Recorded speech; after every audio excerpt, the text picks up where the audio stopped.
Fala galera, beleza? Sou o professor Luciano e venho trazer para vocês uma aula sobre introdução à ecologia. Um assunto bem bacana assim, né? Que a gente vai durante a terceira série do ensino médio, no terceiro trimestre geralmente, vai aprofundando esse conceito que já foi visto lá no ensino fundamental, mas que agora vai ser visto num outro nível, né? Porque a gente está falando de ensino médio. Qual o objetivo da nossa aula de hoje, gente? Compreender o conceito de ecologia. Beleza, primeiramente, né?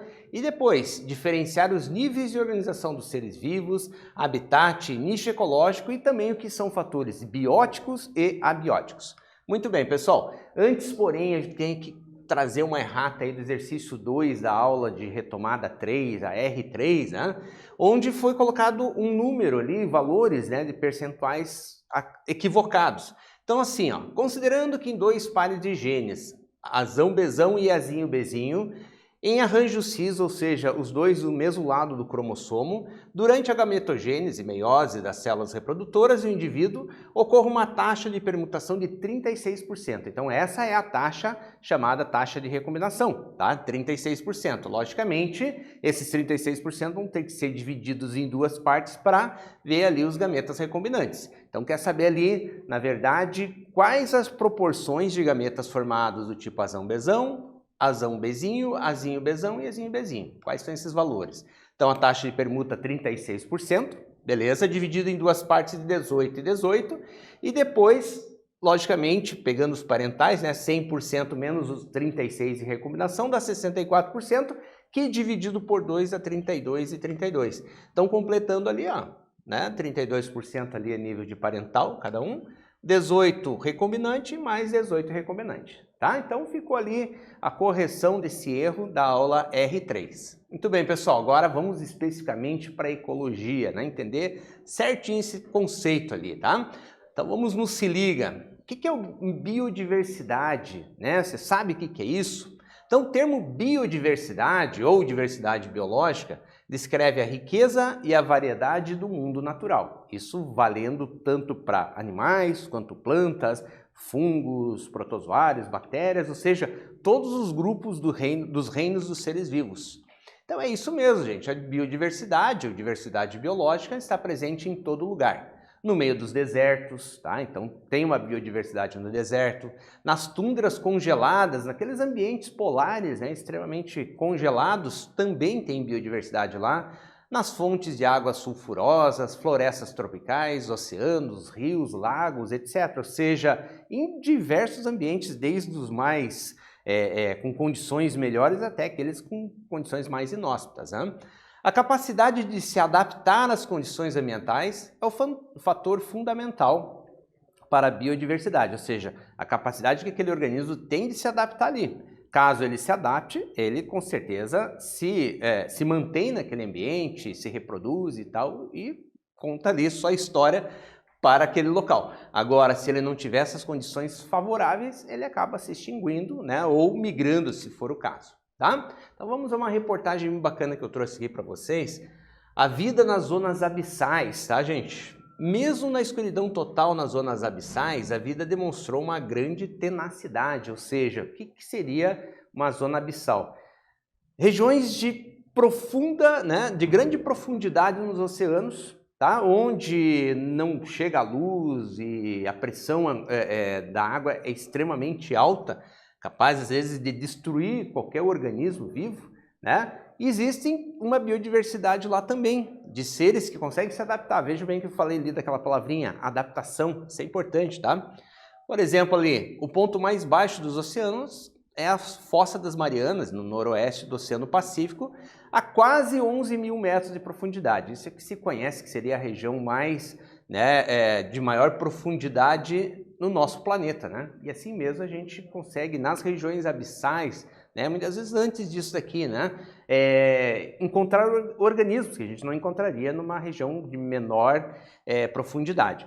Pessoal, tem aqui para vocês o QR Code da matéria, você pode acessar também, tá? Mas assim, ó, gente, as condições peculiares existentes no fundo favoreceu o desenvolvimento de uma fauna bem diferente daquela encontrada na superfície, tá? Claro, existem equipamentos, mecanismos especiais para conseguir essas fotos desses organismos, né?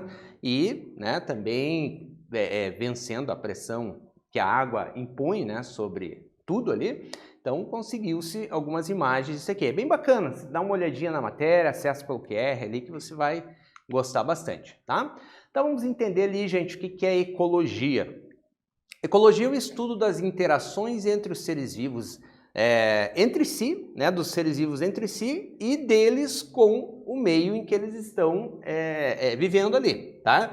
Então, a gente tem aqui, ó, basicamente, oikos, que significa casa, que seria ali o equivalente a eco, e logos, estudo. Então, estudo da casa. Que casa? A casa que a gente vive, né, o nosso planeta, que vivemos nós com outros organismos. Do que ele se alimenta, onde vive, como o ambiente afeta essa espécie, possui predadores. Então, são características que a ecologia vai trazer para você no sentido de entender aquele organismo, a relação dele com outros e desses outros todos com o meio em que eles estão inseridos. Então, isso é bastante importante. Não é somente localização, o que come e tal, mas sim a interação entre esses organismos. Isso é bastante importante. Beleza, pessoal. Você sabe o que são esses fatores? Fatores bióticos e fatores abióticos. Então, nós vamos ter duas classificações, vamos dizer assim. Fatores bióticos são todos os organismos vivos, tá? Desde formas microscópicas até formas maiores, tá? Pluricelulares e tudo mais. E fatores abióticos são fatores não vivos, tá? Vamos entender bem. Fatores não vivos, mas que a existência desses fatores são essenciais para que haja vida. Quem são esses fatores chamados abióticos? A temperatura, tá? Os seres dependem de uma temperatura adequada para sobreviver. O pH, ou seja, o índice, né, de acidez ou alcalinidade do ambiente. A salinidade, né, luz, água. O solo também é um fator abiótico. Todos são elementos essenciais, não são organismos vivos, porém são essenciais para que os vivos, né, os abióticos, consigam sobreviver e interagir entre si, logicamente. Muito bem, gente, vamos para uma primeira atividade aí, vamos testar teu conhecimento e tudo mais, vamos ver o que você entendeu até agora.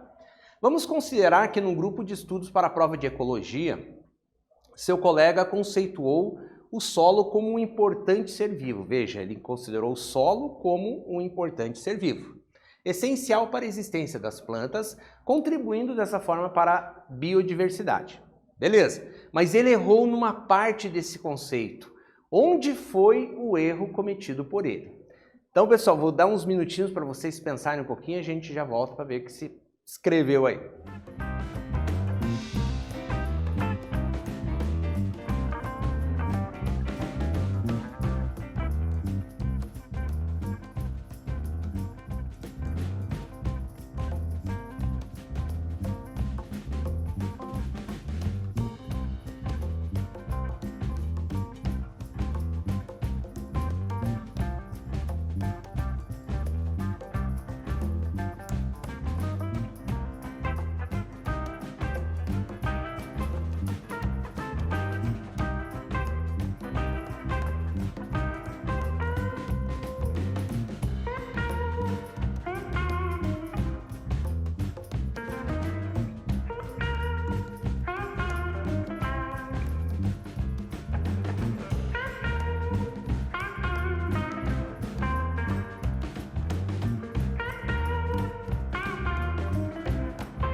Então vamos lá, pessoal. O erro está em considerar o solo como um ser vivo, tá? Na verdade, o solo é um fator abiótico de extrema importância para a vida em nosso planeta. Isso inquestionável, né? Ele depende daí de outros fatores abióticos, como água, luz, calor, minerais, entre outros. Então, o solo mais toda essa estrutura, né, que se tem aqui embaixo, são essenciais justamente para o desenvolvimento de plantas e das plantas também para os animais herbívoros, e aí a gente vai aprofundando esse conceito aí. Beleza, gente. Uma coisa essencial para a gente entender ecologia são os níveis de organização dos seres vivos, né? Então nós vamos lá, né? Se a gente for fazer uma revisão lá de primeira série do ensino médio, a gente sabe que o átomo, tá? Molécula, né? E assim vai indo para níveis maiores, né? As organelas celulares, a célula, os tecidos, os órgãos, beleza. Aí os órgãos em conjunto vão formar os sistemas vão formar o indivíduo. Beleza, e o indivíduo vai caracterizar uma espécie, tá? Então a gente está falando de uma espécie de um organismo aqui. Quando a gente está falando do conjunto de organismos daquela mesma espécie, aí a gente tem na ecologia um termo chamado população. Portanto, população não é todos os organismos que vivem naquele ambiente, tá? É apenas o grupo daquela espécie em si. Tá? Agora, quando a gente está falando de vários organismos, aí esqueça o conceito de ser só animais ou só plantas. Tudo, tá? Tudo interagindo vai formar uma comunidade, tá? Em que tem plantas, tem animais, né? Vertebrados, invertebrados, tem organismos unicelulares, pluricelulares, tá? Formando daí sim o que a gente vai chamar de comunidade, que também é utilizado o termo biocenose. Tá? Biocenose seria a comunidade biológica ali nesse caso. Muito bem. Aí, o conjunto de indivíduos da mesma espécie vai formar uma população e o conjunto de populações diferentes irá formar o conceito ali de comunidade. Então, é bem importante a gente saber isso na sequência de todo o estudo da ecologia. Mas antes, gente, vamos tentar entender o que é uma espécie em si.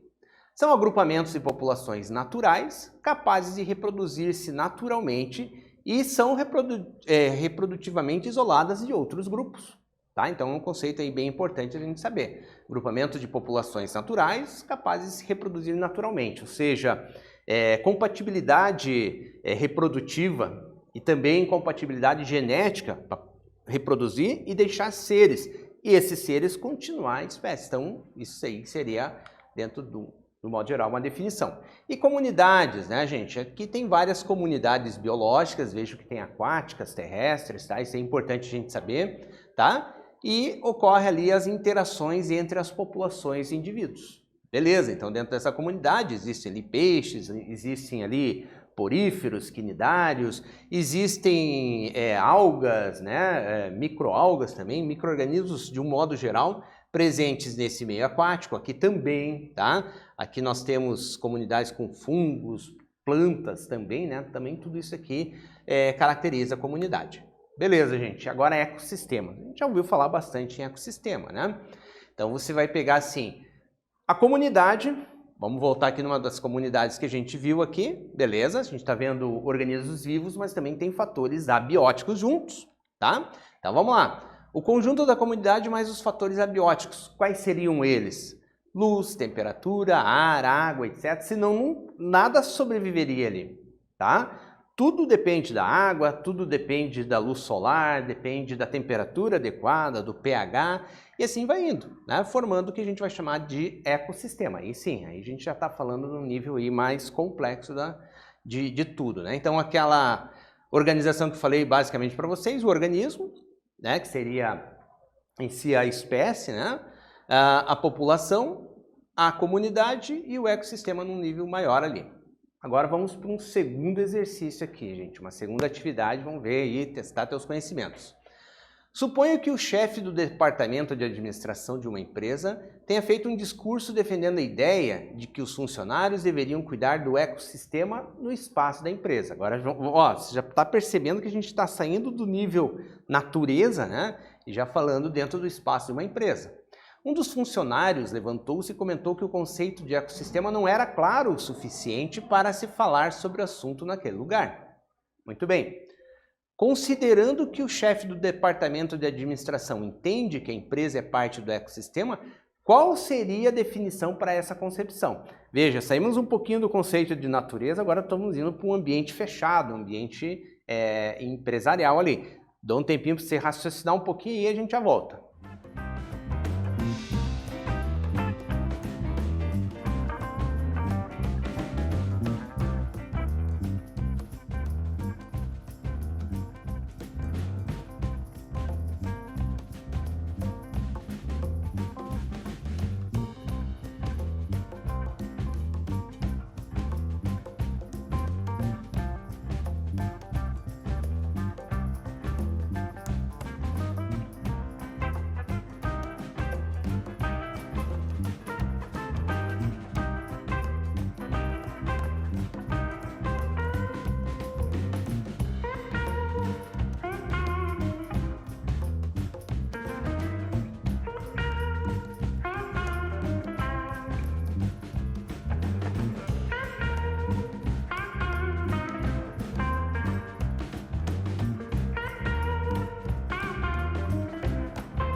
Vamos ver o que você escreveu lá, pessoal. Ecossistema é qualquer local onde haja relação entre fatores bióticos, que seriam as pessoas ali, os seres vivos de um modo geral, né? E abióticos, seja ele natural ou urbano. Lembrando que num ambiente onde tem pessoas, também existem micro-organismos naquele ambiente. O próprio corpo da pessoa também existe, né? Tudo isso vai fazer parte de uma comunidade que, junto com os abióticos, vai formar o chamado ecossistema. Beleza, então quais são os níveis de organização dos seres vivos aqui de um modo geral, tá, gente? Vendo ali, né, desde o comecinho.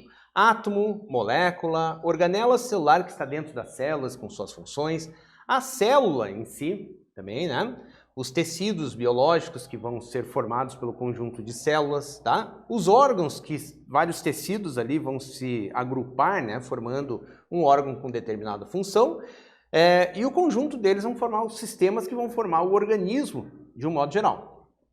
Esse organismo corresponde ali a uma população de organismos da mesma espécie, tá? Lembrando disso. Organismos de espécies diferentes, de diferentes populações, né, vão se interagir ali formando uma comunidade. Então aqui tem um exemplo de uma primeira comunidade, aqui de uma segunda comunidade. E lembrando, né, que o conjunto de comunidade mais os fatores abióticos vai formar aquilo que a gente chama de ecossistema, tá bom? Então, de um modo geral, essas características gerais dos seres vivos ali. Biosfera seria o conjunto de todas as regiões do planeta onde hajam seres vivos, né? Então a gente tem limites, né? Por exemplo, um limite inferior, ali as fossas abissais, 11 mil metros aproximadamente, E limite superior, onde tem esporos e pólens, né, sendo mexidos lá com o ar e tudo mais, a nível ali de 7.000 metros de altitude, ok? Vamos aprender um pouco mais. Ana Paula, uma de suas colegas da turma, ficou com uma dúvida. Se a ecologia é o estudo da casa, cada ser vivo tem uma casa? Como ele se chama? E ele tem parentes, vizinhos? Beleza, é uma dúvida ali, né, da menininha, da Ana Paula ali, que é tranquilo ali para nós explicarmos. Então o professor respondeu, sim, cada ser vivo tem um endereço chamado habitat e uma relação com a vizinhança chamada nicho. Vamos falar mais um pouco sobre eles? Então vamos lá, gente. Nicho é o papel biológico que aquele organismo desenvolve na natureza. Então, o nicho é aquilo que ele se alimenta, reproduz, como ele cuida da prole, quais são os hábitos de vida, quem são os seus predadores, quem são as suas presas também, no caso de animais ali predadores, e o habitat é o espaço geográfico ocupado por uma espécie, onde ele se localiza. Então, realmente é o endereço dele, e o nicho ali seria a função. Então, a profissão seria a relação com os vizinhos da profissão, e aí no nicho, no habitat, o local onde ele vive. Então vamos ali com mais um exercício. Machos e fêmeas do Aedes aegypti vivem no mesmo esconderijo, porém têm alimentação diferenciada. Veja bem, as fêmeas buscam sangue de outros animais e os machos se alimentam da seiva das plantas. Então quem é hematófago apenas é a fêmea, o macho não. Então em relação ao habitat e nicho, os conceitos que a gente acabou de ver, como ocorre a ocupação de machos e fêmeas? Tempinho aí para você, a gente já volta.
Beleza, então pessoal, vamos ver lá que se inscreveram. Machos e fêmeas do Aedes aegypti ocupam o mesmo habitat, né, nesse mesmo esconderijo, né, porém em nichos ecológicos diferentes, beleza? Então, basicamente, ali a gente define o habitat e nicho através desse exercício. Então, o que nós vimos nessa aula para a gente fechar aqui, pessoal?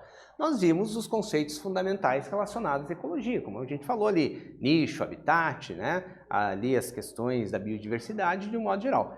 Galera, espero que vocês tenham gostado e aí até uma próxima. Valeu, gente. Obrigado.